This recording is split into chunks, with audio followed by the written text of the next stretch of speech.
Bien-aimés frères et sœurs, vous connaîtrez la vérité et la vérité vous affranchira. Ça, c'est pas moi qui le dis, c'est la Bible qui le dit. Mais moi, je vous dis mieux. Vous connaîtrez la vérité historique, notamment celle de vos ancêtres kémites, et vous aurez une vision globale de ce que c'est que la vraie souveraineté politique. J'ajoute, vous reviendrez à la spiritualité africaine ancestrale et vous comprendrez les enjeux de l'indépendance économique. Et pour terminer, vous accepterez votre identité culturelle kémite et vous obtiendrez deux choses. La première, c'est la paix. La seconde, c'est le développement, à une condition. L'unité de toute l'Afrique noire, l'unité de tous les Noirs du monde entier. Otep à tous, bienvenue sur la chaîne des panafricanistes, par essence, par conviction et par excellence. Celle des citoyens kémites par nécessité et obligation de combat. Nous sommes une chaîne qui n'est guidée que par nos ancêtres et rien que par les ancêtres qui appartiennent à l'égrégore du monde noir. Par conséquent, nous ne croyons en aucun Dieu venu de l'étranger. Toutefois, cette vidéo n'est aucunement destinée à inciter à la haine ou à la violence, car nous menons un combat qui est d'abord et avant tout spirituel, intellectuel et démocratique. Ensuite, il est politique, géopolitique et géostratégique, contre l'impérialisme, le colonialisme, le néocolonialisme et l'endocolona, qui sont tous qualifiés de crimes contre l'humanité. Nous menons ce combat sur la base du principe fondamental que nous avons hérité de nos ancêtres kémites, qui est celui de la Mahat, c'est-à-dire solidarité, vérité et justice. Vous êtes donc en droit de connaître la vérité et nous avons l'obligation de vous dire la vérité, rien que la vérité, afin que justice soit rendue au continent africain. Et ça, c'est notre modeste contribution dans cette noble lutte en faveur de la souveraineté, la dignité, la solidarité et l'unité africaine. C'est exactement ça que nous appelons le panafricanisme. Bien-aimés frères et sœurs, la crise du Niger, le coup d'État du Niger, nous montre très bien la différence entre le colonisateur français et le colonisateur anglais, d'une part, et les colonies françaises et les colonies anglaises, d'autre part. Il y a vraiment un clivage, mais alors, du jamais vu. Il y a une très grande différence, un très grand décalage. Je ne sais pas si vous l'avez constaté comme moi, vous n'avez pas entendu l'Angleterre donner des injonctions au Niger ou donner des injonctions au Nigeria pour qu'ils puissent intervenir, pour qu'ils puissent faire quelque chose. C'est vrai qu'ils prennent aussi des sanctions, mais ils n'agissent pas comme la France. C'est-à-dire que dès qu'il y a la moindre situation en Afrique, il faut que Emmanuel Macron se lève pour décider. Il y a un coup d'État au Niger, ce n'est pas son pays. Emmanuel Macron se lève, il organise un conseil de défense. Et il décide qu'il faut intervenir militairement. Comme il ne peut pas venir seul, puisque c'est dans ses habitudes, pour aller détruire la Libye, il était obligé d'appeler les Américains. Et Barack Obama, aussi idiot qu'il était, il a accepté et il est allé détruire la Libye. Cette fois-ci, il sollicite encore l'appui des mêmes, c'est-à-dire de l'Angleterre et des États-Unis. Les États-Unis, un coup, ils vous disent, bon, nous, on n'intervient pas. Un autre coup, ils disent que nous, on intervient. Ou bien, Anthony Blinken a bien dit, dans sa conversation téléphonique avec Moussa Faki, qu'il n'y a pas une seule intervention qui est acceptable. Mais Joe Biden, dans sa folie, sous l'effet certainement de la drogue, il va se lever, il va dire qu'il faut une intervention. Donc, on ne sait plus comment il se comporte. Mais par contre, la décision de la France, elle est sans appel. En fait, quand Catherine Colonna dit que la France ne va pas intervenir, c'est parce qu'ils savent qu'ils ne peuvent pas quitter la France là-bas, même s'ils ont 1500 soldats sur le terrain, et puis faire la guerre contre une armée et un peuple.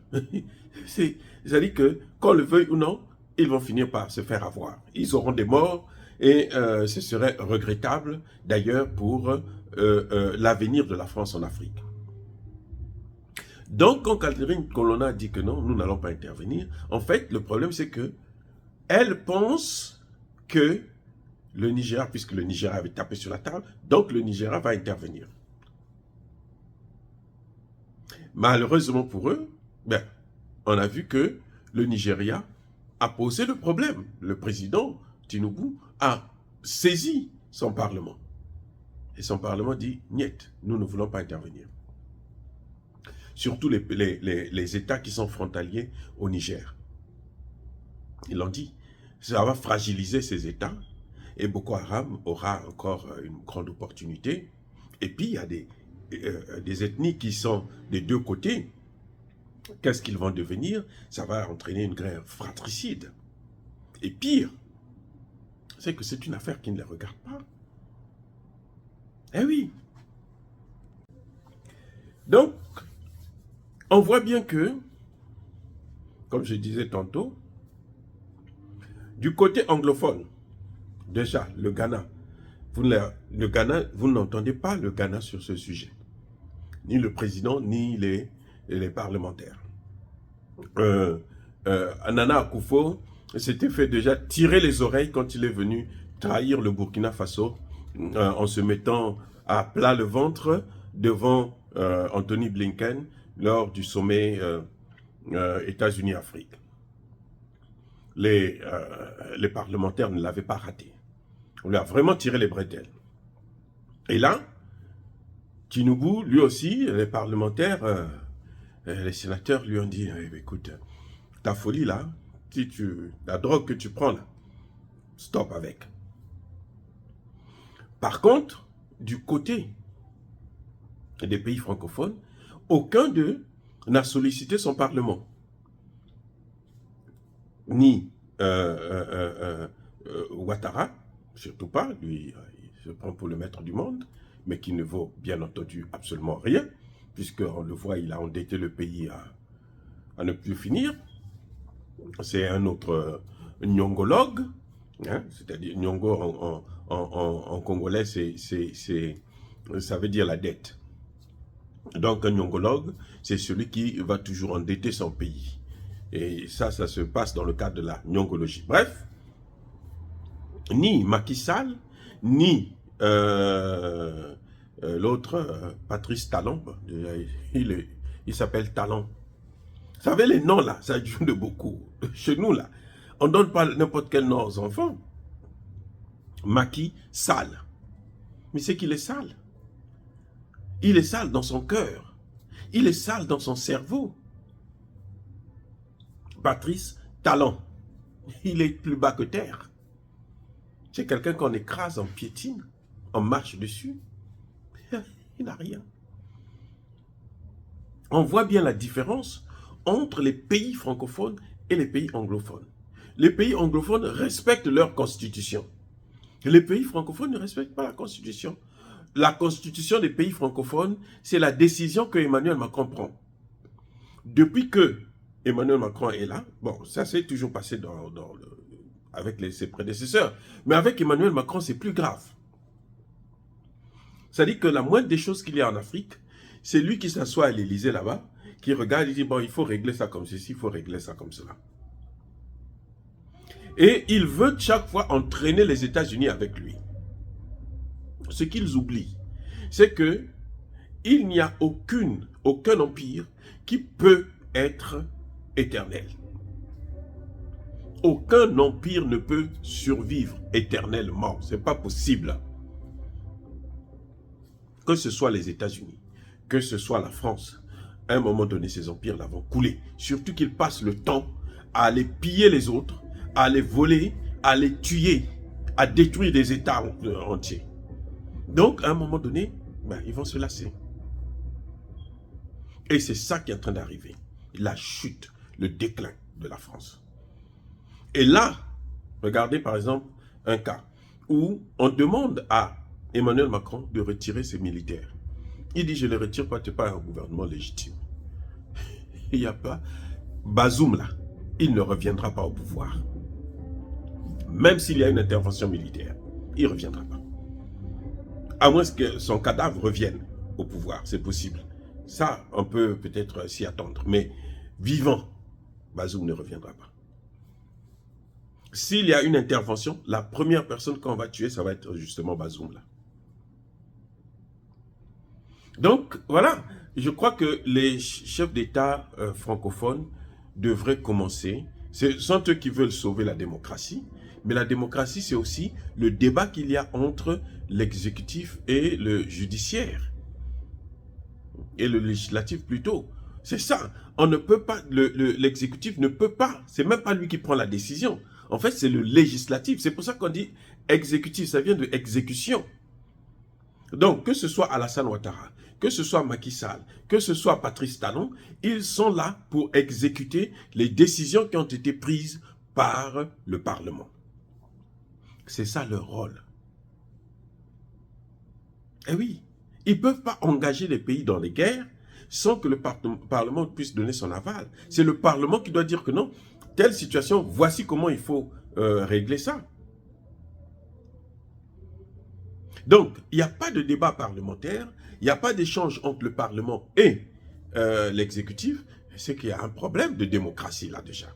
Il y a un grand problème de démocratie. Et ça, on ne trouve ça que dans les pays, en tout cas essentiellement dans les pays francophones. Donc la francophonie, c'est de l'opium. Hein? C'est un poison qui tue les démocraties et les États, en fin de compte. La francophonie, c'est ça.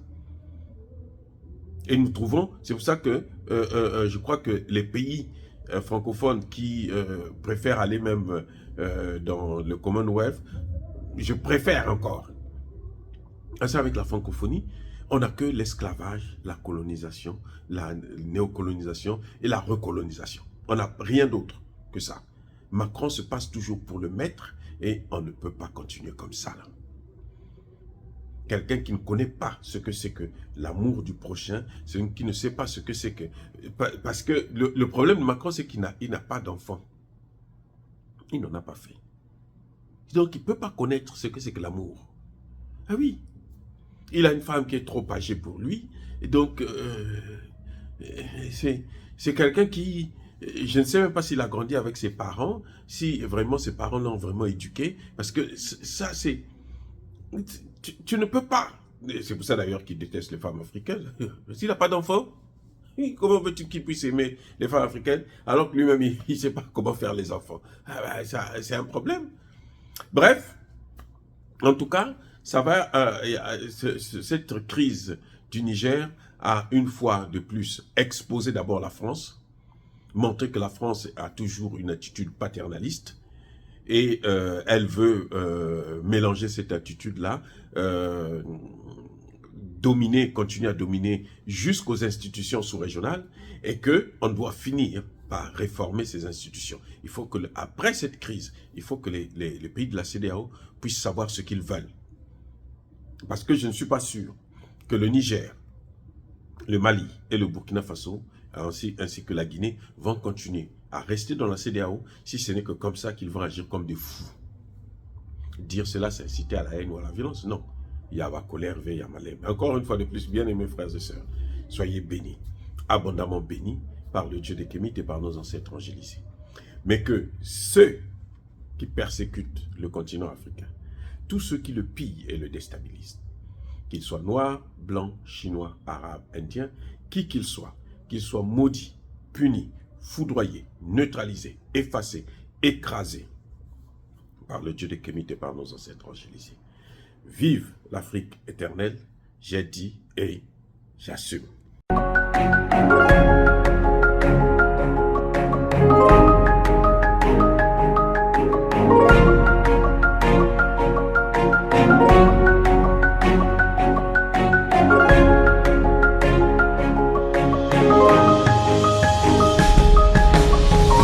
Eux, ils marchent par la foi et non par la vue. Mais moi, je vous conseille vivement de marcher par la connaissance scientifique et historique, notamment celle de nos ancêtres kémites, par les 5 sens et par l'intelligence. À vous, Apia.